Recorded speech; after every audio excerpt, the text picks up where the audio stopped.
In the book of Philippians, chapter 2, the Apostle Paul wrote, "Wherefore, my beloved, as ye have always obeyed, not as in my presence only, but now much more in my absence, work out your own salvation with fear and trembling. For it is God which worketh in you, both to will and to do of his good pleasure. Do all things without murmuring and disputing, that ye may be blameless and harmless, the sons of God, without rebuke in the midst of a crooked and perverse nation, among whom ye shine as lights in the world."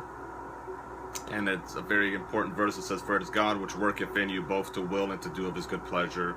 And one of the main ministries that we can have is just being a light shining brightly in the midst of a crooked and perverse nation. I remember there was this television show, I believe it's still on the air, it's called Dirty Jobs, and it depicts all of the dirty jobs in America that individuals probably don't want to be employed at. They don't want to do those jobs because they're either messy or bizarre or strange. And it got me thinking about how that can relate to ministry and how there could be many dirty ministries as well. And when I say dirty, I don't mean immoral, but unattractive and not really pleasing to do.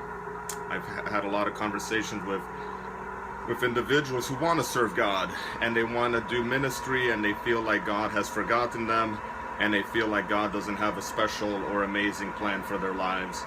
And I feel like a lot of times we feel that way is because we don't actually want to humble ourselves and do the more dirtier ministries and the more meager ministries. A lot of the guys I've spoken to, they seem to want to preach in front of crowds, at church. They want to stand at the podium. They want to teach, give a beautiful message, get applause and such. And you would seem like that's not a very risk-taking ministry. You go to church, you stand at the podium, people are expecting you to talk, they're eager to hear your message, and you speak for half an hour and you feel like you've accomplished this great thing. And there's a lot of people that are fighting for those kind of ministries. I remember I used to go to a church, and they'd be fighting over who would preach when and who would occupy this little segment of time that they devoted and who would get how much time and such. And there'd be jealousies and envyings about who's talking more and why aren't you giving us all time to speak. And it's all very carnal and immature sometimes. And if you truly want to serve God, you can serve him all day, every day. There are a lot of ministries out there where you can do that nobody else wants to do, and they're available to you. You can just go out and do them. Helping the poor, preaching to random people. You can just come up to them and talk to them about Jesus. You don't have to fight with some other Christian for a spot.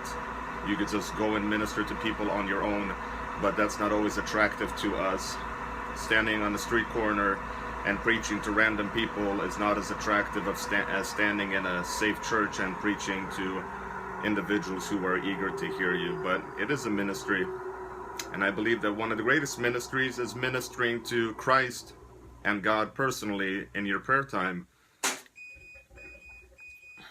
That is where all other ministries should really sprout from, is from your own personal and intimate relationship with God.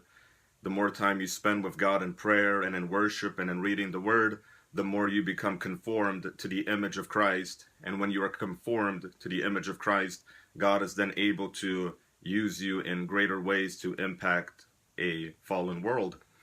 If you want Christ to move through you and manifest himself through you, you first need to learn how to spend time with Christ and become conformed to his image, and then he will be able to trust you with the ministry that he wants you to accomplish. Anyways, that is something that's been on my heart lately.